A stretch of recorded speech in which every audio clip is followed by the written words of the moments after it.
People 851, turn right, heading 180.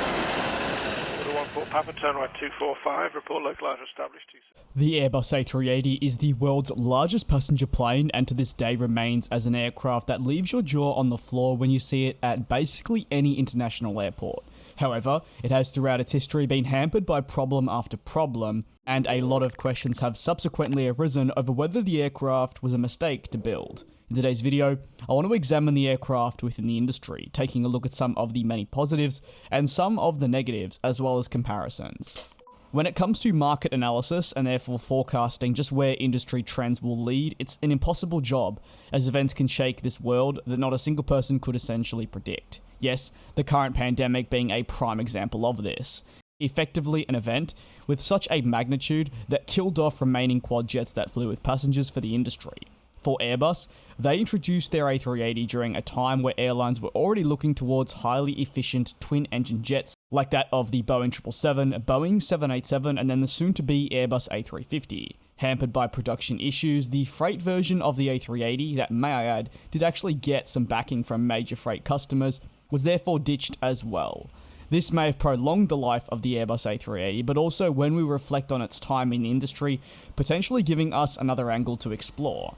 However, seemingly brand new A380s that are now being retired have nowhere to go, as there is absolutely no second-hand market for the type. We need to look at Boeing though if we're looking at the A380, and that may sound weird, but bear with me. And that's because these two aircraft manufacturers are competitors, but they're also competitors in a sense of they both feed off each other to determine trends and where each other is headed for the next decade. The two headed in the complete opposite direction, and I think you could argue Boeing may have really read the trends a tiny bit better.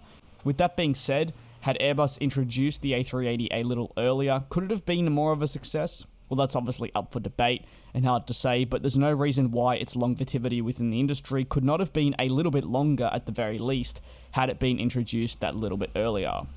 For the A380, it has had many positives though, don't get me wrong. For airlines like that of Emirates, and others alike, it has become a flagship, and also a celebrity if you will within its own right. People fly these airlines to fly the A380 and experience it.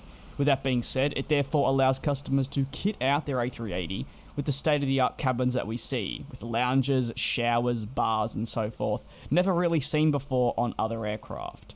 The effect this has had with the open space has allowed airlines to reinvent their upper-class products, and continue them down to their other aircraft, even if it is a more watered-down version. Cancellations, though, have overly hampered the A380's progress. While they briefly touched on the freighter problems for the passenger version, there have actually been multiple customers that were either A, meant to get the type and never did, or B, intended on ordering more A380s and never followed through. While for Emirates, their final cancellation in 2019 for a number of the aircraft really was the nail in the coffin for the series, and of course led to the announcement that production would be ceasing. But does all this really make the aircraft a mistake? To a certain extent, that's a very harsh word, and I wouldn't say the aircraft on a whole has been a mistake.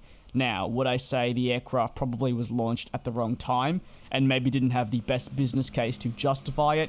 Yes, for sure. I think ultimately though, Airbus as an aircraft manufacturer was simply unable to predict the future for long-haul travel when it came to quad jets, as well as say Boeing. What are your thoughts? Feel free to drop them below in the comment section, creating a dialogue into the Airbus A380's time within the aviation industry. Until the next video, please take care, be safe, and thank you very, very much for the continued support. I will see you next time.